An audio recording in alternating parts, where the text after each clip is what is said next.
বাংলার সুলতানি আমলের রাজধানী ছিল গৌড়। গৌড় মানে মালদার গৌড়। আজও যদি সেখানে যান তাহলে সেই সময়কার অনেক স্থাপত্য আপনি দেখতে পাবেন। তার মধ্যে বাংলার সুলতানদের কবরও আপনি দেখতে পাবেন। তবে বাংলার সব থেকে বিখ্যাত সুলতান হুসেন শাহের কবর আজ গৌড়ে নেই, কিন্তু একসময় সেই কবর কিন্তু গৌড়েই ছিল। ইনফ্যাক্ট গৌড়ে এক সময়ে ছিল একটি নীলকুঠি, আর সেই নীলকুঠির যিনি নীলকর সাহেব হেনরি ক্রেটন, তিনি সেই কবরের ধ্বংসাবশেষ দেখেছেন, তার একটি পেন্টিংও বানিয়েছিলেন এইটা। তাহলে প্রশ্ন হচ্ছে হুসেন শাহের কবরটা গেল কোথায়? আর সেই কবরের কিছু অংশ আমাদের কলকাতার একটি চার্চের মেঝেতে কি করছে? নমস্কার, আমার নাম দীপ। এই গল্পই আপনাকে এবার শোনাবো। Welcome to half pant history.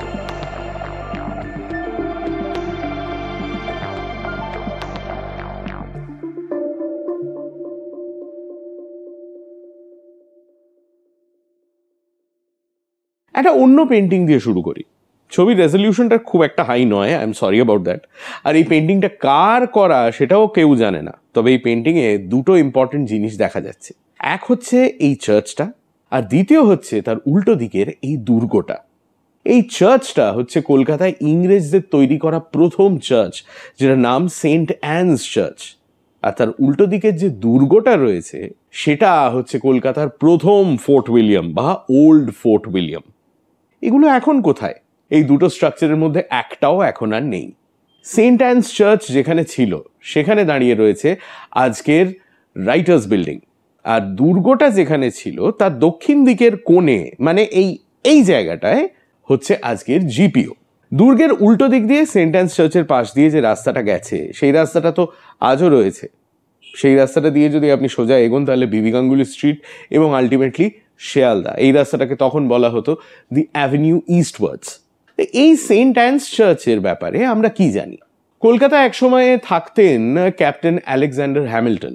তিনি লিখছেন যে দুর্গের দেওয়াল থেকে মাত্র 50 মিটার দূরে ছিল এই সেন্ট অ্যানস চার্চ।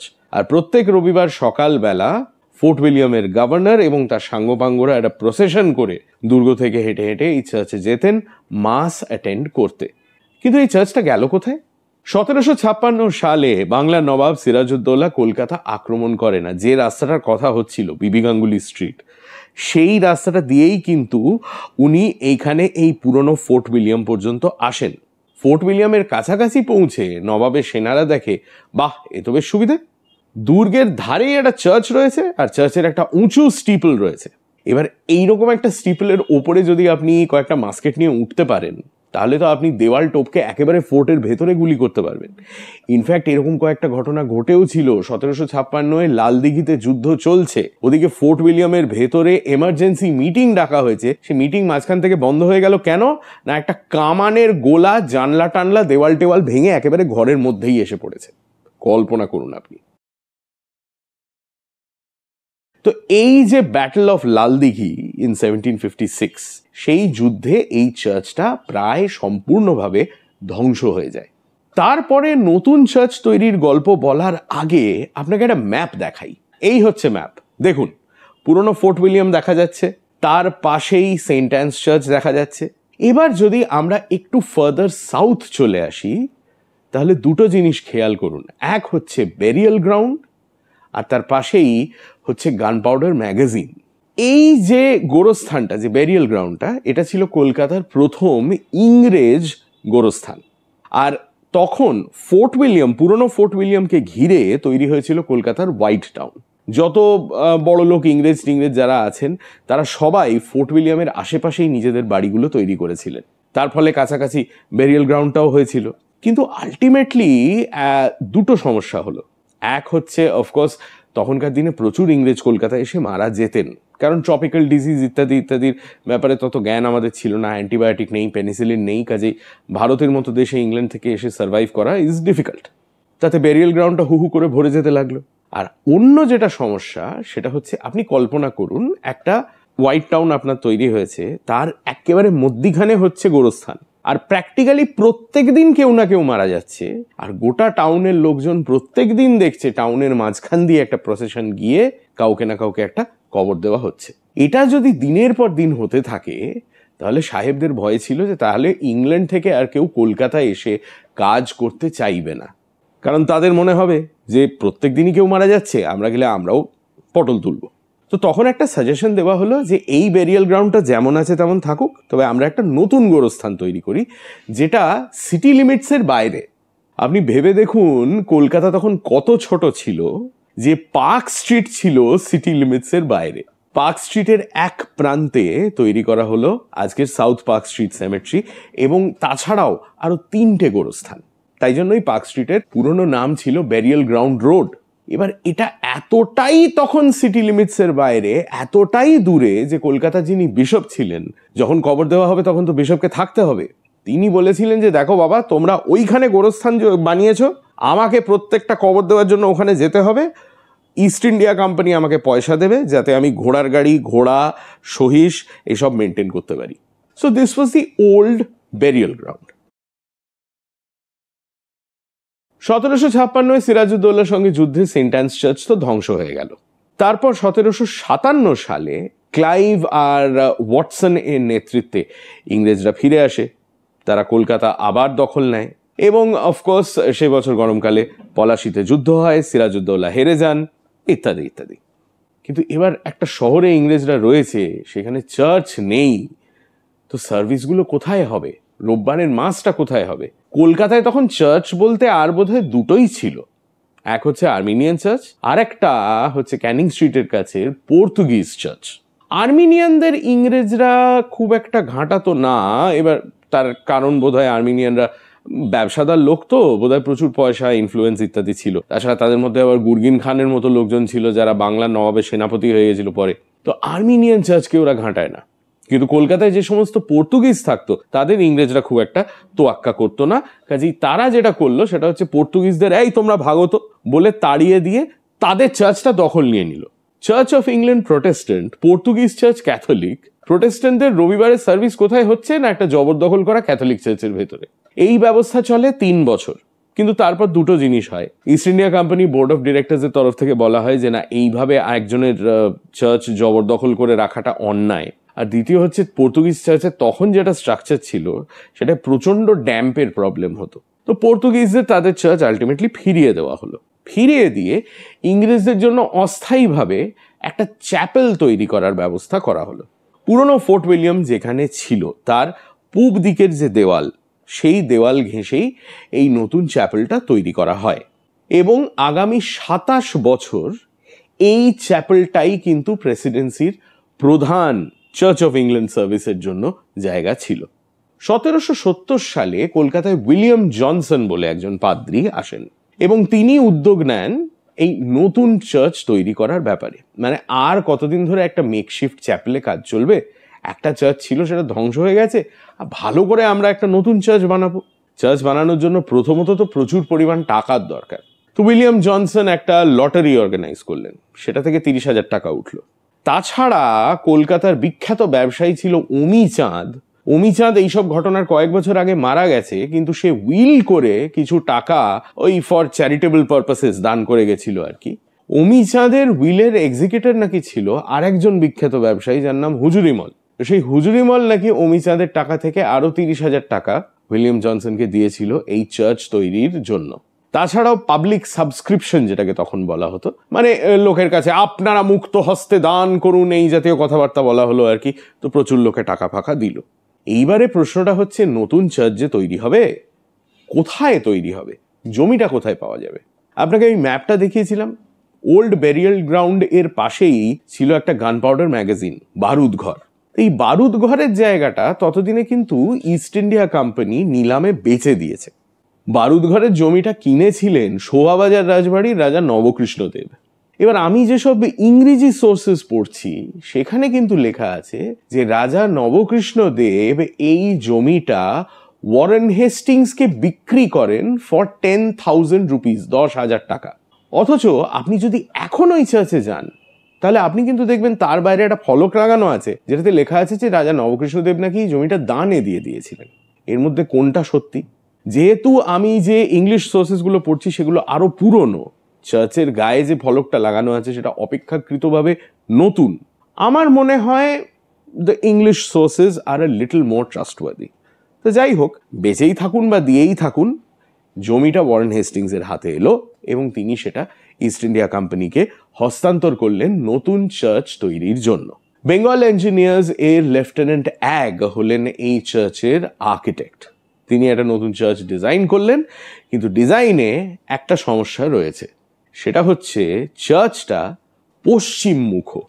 কিন্তু আপনি ম্যাপটা থেকেই বুঝতে পারছেন যে চার্চটা যে পশ্চিমমুখ, চার্চের পশ্চিম দিকেই কিন্তু ব্যারিয়াল গ্রাউন্ড, এবং সেখানে তখন ঠিক ঠিক করছে কবর। এবার সাহেবদের আপত্তি হচ্ছে যে তারা পালকি করে, ঘোড়ার গাড়িতে করে, ইত্যাদি ইত্যাদিতে করে চার্চে আসবেন রবিবার, আর যত সব পালকির বেহারারা, তারপরে আপনার ঘোড়ার গাড়ির সহিসরা, সাহেবরা যখন ভেতরে সার্ভিসে থাকবেন, তারা বাইরে ওই কবরগুলোর ওপরে বসে বিড়ি খাবে আর আড্ডা মারবে। সেটা তো হতে দেওয়া যায় না। তো লেফটেন্যান্ট অ্যাগ একটা অদ্ভুত সলিউশন বার করলেন, সেটা হচ্ছে যে চার্চের ঢোকার রাস্তাটা চার্চের পেছন দিক দিয়ে, মানে ফ্রম দি ইস্ট। তার ফলে যেটা হচ্ছে, যে কোনো চার্চে আপনি যদি কখনো গিয়ে থাকেন, আপনি যখন চার্চে ঢোকেন, ঢুকেই আপনার সামনে যে প্যাসেজের মতো জায়গাটা থাকে, যে নেভটা থাকে, সেটা দিয়ে সোজা আপনি সামনে দেখতে পান চার্চের অল্টার, তাই তো, যেখানে ক্রস রয়েছে, যিশু ইত্যাদি ইত্যাদি। এক্ষেত্রে হলো আপনি অল্টারের পাশ দিয়ে চার্চে ঢুকছেন। স্ট্রেঞ্জ অ্যারেঞ্জমেন্ট, কিন্তু ওই অবস্থা বুঝে ব্যবস্থা আর কি। তো এর কয়েক বছর পরে ইস্ট ইন্ডিয়া কোম্পানির তরফ থেকে ডিসাইড করা হয় যে না, ওই ব্যারিয়াল গ্রাউন্ডটাকে ওইভাবে রেখে দেওয়ার কোনো মানে হয় না, ওটাকে পুরোপুরি সাফই করে দাও। তো যা কবর টবর ছিল সব এড়ে ভেঙে চুড়ে সাফ করে দেওয়া হলো, সমস্ত কিছু তুলে দেওয়া হলো। তুলে দিয়ে এইবার আপনি প্রপার রাস্তা দিয়ে ফ্রম দ্য ওয়েস্টার্ন সাইড চার্চে ঢুকুন, কোনো সমস্যা নেই। তো সেই পুরনো ব্যারিয়াল গ্রাউন্ডের কবরগুলোর কি কিছু বাকি আছে? ইয়েস, কয়েকটা বাকি আছে। তার মধ্যে সব থেকে বিখ্যাত কবর অফকোর্স হচ্ছে জোব চার্নকের কবর, যেটা আজও সেই একই জায়গাতেই রয়েছে। জোব চার্নকের কবরের সামনে গিয়ে যখন আপনি দাঁড়াবেন, তখন আপনি খেয়াল করবেন তার কবরের চারদিকে কিন্তু অন্য অনেকগুলো কবরের ফলক সাজানো রয়েছে। এই ফলকগুলো কিন্তু সেই পুরনো ব্যারিয়াল গ্রাউন্ডের ফলক। কবরগুলো সাফ করে দেওয়া হয়েছে, ফলকগুলো এনে জোব চার্নকের কবরের সামনে সাজিয়ে রাখা হয়েছে। তাছাড়া রয়েছে অ্যাডমিরাল ওয়াটসন এর কবর। অ্যাডমিরাল ওয়াটসন এর নেতৃত্বে ইস্ট ইন্ডিয়া কোম্পানির ফোর্সেস মাদ্রাস থেকে এসে কলকাতার আবার দখল নেয় সিরাজউদ্দৌলা সেনাপতি মানিক চাঁদকে হারিয়ে। আর অফকোর্স আরেকটি বিখ্যাত কবরের ব্যাপারে আমি আপনাকে একটা রিলে বলেছিলাম, সেটা হচ্ছে বেগম ফ্রান্সিস জনসনের কবর। এছাড়াও আপনি যদি চার্চের সামনে ঘুরে দেখেন, তাহলে দেখবেন ব্রাবোর্ন রোড যার নামে, সেই ব্রাবোর্নের কবরও এখানে রয়েছে। তো এই তো হলো চার্চের বাইরের কবরগুলোর কথা। এবারে চার্চের মেঝের গল্পটাও তো বলতে হবে। বাংলার সুলতান হুসেন শাহের কবরের টুকরো এই চার্চের মেঝেতে এলো কি করে? সুলতানি আমলে বাংলার রাজধানী ছিল গৌড়। 1575 নাগাদ যখন মোগল সেনা বাংলার দখল নেয়, বাংলার শেষ পাঠান শাসক দাউদ খান কারানি মোগলদের হাতে পরাজিত হন। মোগলরা দখল নেবার পর রাজধানী উঠে চলে যায় ঢাকাতে, যেটাকে মোগলরা তখন নাম দেয় জাহাঙ্গীরনগর। গৌড় কিন্তু তারপরে মোটামুটি পরিত্যক্ত হয়ে পড়ে থাকে, গোটা শহর জুড়ে জঙ্গলের মতো হতে শুরু করে। কিন্তু একটা গোটা রাজধানী, সেখানে তো কয়েক হাজার বিল্ডিং রয়েছে, আর গৌড়ের বিল্ডিংগুলো তো ইটের তৈরি। এবার এই ইটেরও একটা বিশেষত্ব আছে। কার্টোগ্রাফার কাকে বলে জানেন তো? ম্যাপ তৈরি করেন যিনি, সেই বিখ্যাত কার্টোগ্রাফার ছিলেন জেমস রেনেল। উনি যখন গৌড়ে ঢুকেছিলেন, তখন উনি লিখেছিলেন যে গৌড়ের বিল্ডিংগুলো যে ইট দিয়ে তৈরি, সে এক আশ্চর্য ধরনের প্রচণ্ড শক্ত ইট, যেগুলো এত শতাব্দী ধরে expose to the elements, just বাইরে পড়ে রয়েছে, তা সত্ত্বেও সেগুলোর এজগুলো তখনও একেবারে শার্প রয়েছে। ইনফ্যাক্ট কয়েকটা ইটে নাকি ইট যিনি তৈরি করেছেন তার আঙুলের ছাপ পর্যন্ত বোঝা যাচ্ছে। তো এবার একটা গোটা শহর ভর্তি বাড়ি সবকটা পরিত্যক্ত পড়ে আছে, আর সেগুলোর ইটগুলো এরকম দুর্দান্ত কোয়ালিটির, বাংলার মানুষকে ছেড়ে দেবে নাকি? লোকজন গরুর গাড়ি নিয়ে জঙ্গলের মধ্যে ঢুকে গৌড়ের একটার পর একটা বিল্ডিং এর ইট খুলে খুলে গাড়িতে করে বোঝাই করে নিয়ে যেতে শুরু করলো। গৌড়ের ইট বিক্রি হওয়া শুরু হয়ে গেল। বোধহয় এক গাড়ি ইটের দাম 1 টাকা না 2 টাকা না এরম কিছু একটা ছিল। এমন অবস্থা হলো যে বাংলার নবাব আলীবর্দী খাঁ ওই অঞ্চলের যারা জমিদার ছিলেন তাদের ওপর একটা ট্যাক্স চাপিয়ে দিলেন যে গৌড় থেকে ইট যেহেতু বিক্রি হচ্ছে, সেই বিক্রির টাকার ওপর তোমাদের ট্যাক্স দিতে হবে। আর শুধু বাংলার সাধারণ মানুষ নন, সিরাজউদ্দৌলা যখন তার মনসুরগঞ্জ এর প্রাসাদ তৈরি করিয়েছিলেন তার জন্য পাথর এসেছিল এই গৌড় থেকে। ইনফ্যাক্ট ইংরেজ আমলের একাধিক বিল্ডিং এর আপনি শুনবেন স্টোনস ফ্রম গৌড় নিয়ে এসে সেই বিল্ডিংগুলো তৈরি করা হয়েছিল। তো গৌড়ে তো আর স্টোন কোয়ারি ছিল না যেখান থেকে পাথর কেটে আনা হবে, গৌড়ে প্রচুর বিল্ডিং ছিল যেখানে পাথর ছিল, আর সেই বিল্ডিংগুলোকে ধ্বংস করে, সেগুলোকে নষ্ট করে তার পাথর নিয়ে এসে এইসব বিল্ডিংগুলো লাগানো হয়েছে। সাউথ পার্ক স্ট্রিট সেমেট্রিতে বেশ কটা কবরের হেডস্টোন ফলক যেটা আছে সেগুলো গৌড় থেকে এইভাবে নিয়ে যাওয়া পাথর দিয়েই তৈরি। 1766 সালে গৌড়ে ক্যাপ্টেন অ্যাডামস বলে এক ভদ্রলোক জরিপ করবেন বলে ঢোকেন। এবার এই জরিপ করার ব্যাপারটা হচ্ছে সম্পূর্ণভাবে অজুহাত, কারণ যে মানুষ জরিপ করবে, সার্ভে করবে, সে তো সেটা হয়ে গেলে একটা সার্ভে রিপোর্ট ফাইল করবে। আমি খুঁজে দেখেছি ক্যাপ্টেন অ্যাডামস কোনো রকম সার্ভে রিপোর্ট কোনো দিন জমা দেননি। উনি আদৌ জরিপ করতে ঢোকেননি, উনি ঢুকেছিলেন লুট করতে। আর ইংরেজদের মতো এই পরের দ্রব্য আপন করে নেওয়াটা কেউ পারে না, আমাদের গোটা দেশটাই তারা আপন করে নিয়েছিল। তো ক্যাপ্টেন অ্যাডামস তো ঢুকলেন গৌড়ের ভেতরে। গৌড়ের ভেতরে ঢুকেই তার চোখে পড়ল বাংলার সুলতান হুসেন শাহের কবর। বিরাট বড় কবর, এবং তাতে বিরাট বড় বড় মার্বেলের স্ল্যাব ব্যবহার করা হয়েছে। আর সেই মার্বেলের নাকি একটি বিশেষত্ব আছে, সেটা হচ্ছে সেই মার্বেলটা কালো হলেও সেই কালোর মধ্যে নাকি একটা হালকা নীলচে ভাব আছে। তো ভদ্রলোকের তো দেখে মনে হলো, বাহ, মার্বেলটা তো বেশ সুন্দর, লেগে পড়ো ছেনি হাতুড়ি নিয়ে। উনি হোসেন শাহের কবর ভেঙে ধ্বংস করে যা মার্বেল ছিল সেখান থেকে তুলে নিয়ে চলে গেলেন। তবে এত বড় আর এত ভারী ভারী পাথরের স্ল্যাব যে সেগুলো খুব বেশি দূরে নিয়ে যেতে পারলেন না। তার কয়েক বছর পরে একটি রিপোর্ট থেকে আমরা জানতে পারছি যে গৌড়ের রাস্তার ধারে ওই সুলতান হুসেন শাহর কবর থেকে খুলে আনা পাথরগুলো পড়েছিল। তারও কয়েক বছর পরে সেই পাথরগুলো মালদা অবধি পৌঁছয়, কিন্তু সেখানেও সেগুলোকে নদীর ধারেই ফেলে রাখা হয়। তো আলটিমেটলি যখন সেন্ট জনস চার্চ তৈরির কাজ শুরু হয়েছে এবং চতুর্দিকে খবর পাঠানো হচ্ছে যে টাকার প্রয়োজন, তোমরা যদি ডোনেট করতে চাও তাহলে ডোনেট করো, ইত্যাদি ইত্যাদি, তখন মালদায় ইংরেজদের যে রেশম কুঠি ছিল, সেই রেশম কুঠির যিনি হেড চার্লস গ্রান্ট, তিনি কলকাতায় চিঠি লিখে পাঠান। তিনি বলেন যে এই 500 টাকা আমি পাঠাচ্ছি, এবং তোমরা যদি চার্চে ব্যবহার করতে চাও তাহলে মালদায় আমার কাছে বড় বড় কয়েকটা পাথরের চাঁই পড়ে আছে, সেগুলো আমি নৌকোয় করে কলকাতায় পাঠিয়ে দিচ্ছি। সেই পাথর কলকাতায় আসার পর সেই পাথর থেকে কেটে টাইলস তৈরি করে বসানো হয় সেন্ট জনস চার্চের মেঝেতে, এবং সেগুলো এখনো আছে, আপনি গিয়ে দেখে আসতে পারেন। এই গোটা ঘটনাটার ব্যাপারে যদি আপনি আর একটু পড়তে চান তাহলে সাংবাদিক সৌমিত্র দাসের লেখা একটি আর্টিকেল আছে, সেটার লিঙ্কটা আমি ডেসক্রিপশনে দিয়ে দিয়েছি, চেক ইট আউট। এবার সেন্ট জনস চার্চের বাইরে কি আছে সেটা তো বলে দিলাম, মেঝেতে কি আছে সেটাও বলে দিলাম। এবার একটু ভেতরে কি কি আছে সেগুলো বলি। সবকটা জিনিস বলবো না, কারণ তাহলে ভিডিওটা 2 ঘন্টা লম্বা হয়ে যাবে। তবে প্রধান যে জিনিসগুলো আপনার চোখে পড়বে সেগুলো বলে রাখি। প্রথমত, এই ধরনের চার্চের দেওয়ালে প্রচুর মেমোরিয়াল প্লাকস থাকে। কেউ মারা গেছে তার স্মৃতি রক্ষার্থে তার বংশধরেরা বা ফ্যামিলির লোকেরা বা বন্ধু বান্ধবরা টাকা দিয়ে একটা এরকম মার্বেলের প্লাক তৈরি করে লাগিয়ে দিল। তার মধ্যে প্রধান যেটা, সেটা হচ্ছে এইটা। This is the memorial plaque to James Achilles Kirkpatrick.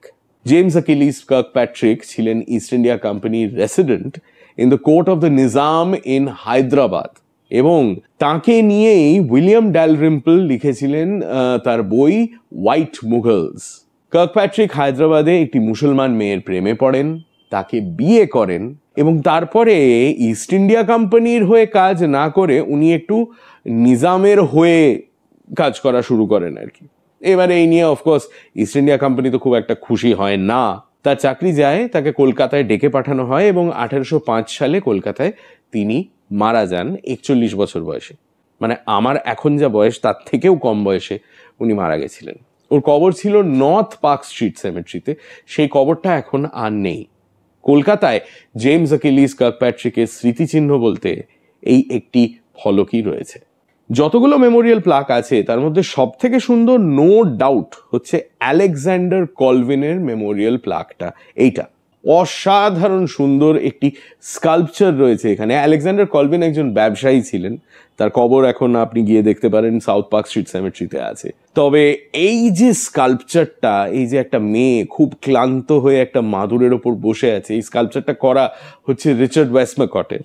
আর কি অসাধারণ সূক্ষ্ম ডিটেলস রয়েছে মার্বেলের মধ্যে। একটা কাপড়ের ফোল্ড যে এত সুন্দরভাবে তৈরি করা সম্ভব, ইনফ্যাক্ট মেয়েটা যে একটা মাদুরের ওপর বসে আছে, সেই মাদুরের প্রত্যেকটা ইন্ডিভিজুয়াল ফাইবার, প্রতিটা জিনিস কিন্তু নিখুঁতভাবে করা। অসাধারণ সুন্দর একটি মেমোরিয়াল প্লাক এটা। মজাদার মেমোরিয়াল প্লাক হচ্ছে জেমস প্যাটেলেরটা, সেটা হচ্ছে 8-এ। এবার এটা দেখতে খুব একটা দারুণ কিছু নয়, সাদামাটা একটা জিনিস, কিন্তু এর পেছনে একটা ভয়ঙ্কর গল্প আছে। জেমস প্যাটেল কিন্তু কোনো সাধারণ মানুষ নন। জেমস প্যাটেল হচ্ছেন আমাদের হিস্টোরিয়ান উইলিয়াম ড্যালরিম্পল এর পূর্বপুরুষ। এবার উইলিয়াম ড্যালরিম্পল কি লিখছেন আপনি শুনুন। We had all heard stories of how our beautiful, dark-eyed, Calcutta-born great-great-grandmother Sophia Patel, with whom the painter Sir Edward Burne-Jones had fallen in love, used to speak Bengali with her sisters, and was painted by Frederick Watts with a rakhi, a Hindu sacred thread, tied around her wrist. অর্থাৎ তিনি শুধু যে কলকাতায় জন্মেছিলেন এবং বাংলা ভাষা শিখেছিলেন তাই নয়, তার চোখের রং, তার চুলের রং থেকে বোঝা যাচ্ছে তার বাঙালি রক্তও ছিল। তো এ তো গেল সোফিয়া প্যাটেলের গল্প। জেমস প্যাটেল কিন্তু এটি যন্তর পিস। হ্যাঁ, প্রথমত মাতাল, তার ওপর যা তা রকমের মিথ্যে কথা বলতেন, প্রচন্ড বাড়িয়ে সব জিনিসপত্র বলতেন। একবার নাকি কাকে বলেছিলেন যে উনি একটা ইয়েতে করে, মানে দাঁড় টানা নৌকোয় করে উনি নাকি আটলান্টিক মহাসাগর পেরিয়েছেন একা একা। দারুণ লোক। তো যাই হোক, তিনি মারা তো গেলেন, উইলে লিখে গেলেন যে আমায় যেন ইংল্যান্ডে কবর দেওয়া হয়। ওয়েল অ্যান্ড গুড, কিন্তু যে সময়ের কথা হচ্ছে তখন বোধহয় সুয়েজ ক্যানালও নেই। মানে ভারতবর্ষ থেকে ইংল্যান্ড যেতে গেলে জাহাজে করে প্রায় 6 মাস সময় লাগে। 6 মাস ধরে একটা ডেড বডি তো এমনি এমনি নিয়ে যাওয়া যায় না, পচে গন্ধ বেরিয়ে যাতা অবস্থা হবে। তো কি করা যায়? তো তার স্ত্রী বার করলেন একটি দারুণ উপায়। তিনিও জাহাজে যাবেন তার স্বামীর মৃতদেহ নিয়ে। তো একটা কাস্কেটের মতো তৈরি করা হলো, যেটা একেবারে ওয়াটার টাইট। তার ভেতরে ডেড বডিটা রাখা হলো, বাকি পুরোটা রাম দিয়ে ভর্তি করে দেওয়া হলো। এবার অ্যালকোহলের মধ্যে চুবিয়ে আপনি যদি একটা মৃতদেহ নিয়ে যান তাহলে সেটা পচবে না। সমস্যাটা হচ্ছে ইংরেজ নাবিকরা কিন্তু তাদের খুব খারাপ রেপুটেশন আছে মাতলামির জন্য, আর সব একেবারে অ্যালকোহলে অ্যাডিক্টেড। কেউ একটা সে জাহাজ যখন যাচ্ছে রাত্রির বেলা জানতে পেরেছে যে ওই কাস্কের ভেতরে রাম আছে। ব্যাস, বাবুসোনা কি করলো? বাবুসোনা কাস্কের বাইরে একটা ফুটো করে দিল। এবার সেই ফুটো থেকে কলের জলের মতো রাম বেরোচ্ছে, আর সবাই সেটা নিয়ে নিয়ে খাচ্ছে। কিন্তু ওই যে ছচ্ছর ছচ্ছর করে রামটা বেরোচ্ছে, সেটা তো জাহাজের মেঝেতে পড়ে চতুর্দিকে ছড়াচ্ছে। রাম তো ফ্ল্যামেবল, দাহ্য। লেগে গেল আগুন জাহাজে। এবার ততক্ষণে মাতাল নাবিকরা চেষ্টা করছে জাহাজে আগুন নেভানোর। এর মধ্যে জলের তলায় একটি ডুবো পাথরে গিয়ে জাহাজটি মারলো দাঁড়াম করে একটা ধাক্কা, বিরাট বড় এক্সপ্লোশন, সব পুড়ে টুড়ে ছাই। জেমস প্যাটেল বলেছিলেন আমায় কবর দিতে, উল্টে তার হয়ে গেল দাহ, বেরিয়ালের জায়গায় ক্রিমেশন। এই হচ্ছে উইলিয়াম ড্যালরিম্পলের পূর্বপুরুষ জেমস প্যাটেলের গল্প। এছাড়া অফকোর্স ময়দানে আপনারা দি গ্লোরিয়াস ডেড মনিউমেন্ট তো দেখেছেন। সেই মনিউমেন্টের ওপরে একসময় পেতলের প্লাক লাগানো ছিল, যাতে কলকাতা থেকে যে সমস্ত ইংরেজরা প্রথম বিশ্বযুদ্ধে যুদ্ধ করেছেন, করে মারা গেছেন, তাদের নাম লেখা ছিল। তো স্বাধীনতার পরে বিধান রায় সরকার বলে যে না, এই এতখানি পেতল এরকম একটা ওপেন মাঠের মাঝখানে রেখে দেওয়া যায় না, চুরি হয়ে যাবে। তো সেই প্লাকগুলোকে সমস্ত সরিয়ে এনে সেন্ট জনস চার্চের ভেতরে রাখা হয়, সেগুলো এখনো রয়েছে। আর অফকোর্স সেন্ট জনস চার্চে রয়েছে German painter Johann Zoffany last supper এর পেন্টিংটা, যেটার জন্য পোজ দিয়েছিলেন কলকাতারই সব বিখ্যাত মানুষ। মানে ওই যিশুর কাঁধে যিনি মাথা রেখে দিয়ে রয়েছেন, যাকে একটু মেয়েলি মেয়েলি দেখতে, তিনি কিন্তু অ্যাকচুয়ালি কলকাতার পুলিশ কমিশনার, উইলিয়াম ব্ল্যাকারি বোধহয় নাম। আর এদিকে জুডাস যে যিশুকে বিট্রে করে আর কি, সে দেখুন এটা খুব গম্ভীরভাবে এরম করে বসে আছে। সেটা কিন্তু হচ্ছে না একজন অকশনিয়ার, যার নাম হচ্ছে টালো। আর তাকে কিন্তু বলা হয়নি যে সে জুডাসের জন্য পোজ দিচ্ছে, তাকে বলা হয়েছিল তুমি সেন্ট জনের জন্য পোজ দিচ্ছ। তো সে গেছে, গিয়ে পোজ দিয়েছে। তারপর যখন পেন্টিংটা বেরিয়েছে আর সে দেখেছে যে তাকে জুডাস বানিয়ে দেওয়া হয়েছে, সে তো রেগে আগুন, একেবারে পেন্টিংটাতে ছুরিই মেরে দেয় পারলে। এছাড়াও অফকোর্স সেন্ট জনস চার্চ এর স্টেন্ড গ্লাসের কথা বলতে হবে। পুরনো চার্চ, ইনফ্যাক্ট অনেক নতুন চার্চের ক্ষেত্রেও এই স্টেন্ড গ্লাস উইন্ডোজ কিন্তু একটা স্পেশাল অ্যাট্রাকশন। আর সেন্ট জনস চার্চের স্টেন্ড গ্লাসগুলো কিন্তু অত্যন্ত সুন্দর। দেখুন, একটা ভিডিওতে এত ইনফরমেশন ওভারলোড আমি করতে চাই না, তো মোটামুটি আমার কাছে যে জিনিসগুলো ইম্পর্টেন্ট, যে জিনিসগুলো না বললেই নয়, সেগুলো আমি আপনাকে বললাম। তবে এছাড়াও কিন্তু সেন্ট জনস চার্চে অনেক কিছু আছে। ইনফ্যাক্ট অন্ধকূপ হত্যাকাণ্ড, ব্ল্যাক হোল ট্র্যাজেডি, সেটার সঙ্গে কানেক্টেড একটা খুব ইম্পর্টেন্ট মনিউমেন্ট এই সেন্ট জনস চার্চের গ্রাউন্ডসের ভেতরেই আছে। তো এসব আপনাকে বলার বক্তব্য হচ্ছে যে শুধু ভিডিও দেখলে তো হবে না, যান একদিন সেন্ট জনস চার্চে চলে যান, টিকিট কেটে ঢুকতে হবে। এএসআই প্রোটেক্টেড টিকিটেড মনিউমেন্ট, সুন্দর শান্তশিষ্ট পরিবেশ, কেউ আপনাকে কিচ্ছু বলবে না। টুকটুক করে গিয়ে ঘুরে নিজের চোখে সমস্ত কিছু দেখে ছবি টবি তুলে নিয়ে আসুন। ঠিক আছে, আজকের মতো তাহলে এখানেই শেষ করি। ডিসেম্বর মাসে কিন্তু কলকাতার ঐতিহাসিক সমস্ত চার্চের গল্পই আপনাকে বলবো। কাজেই ইনস্টাগ্রামে ফলো করুন আর ইউটিউবে সাবস্ক্রাইব করুন টু হাফ প্যান্ট হিস্ট্রি। আমি দীপ, পরের ভিডিওতে আবার দেখা হচ্ছে। নমস্কার।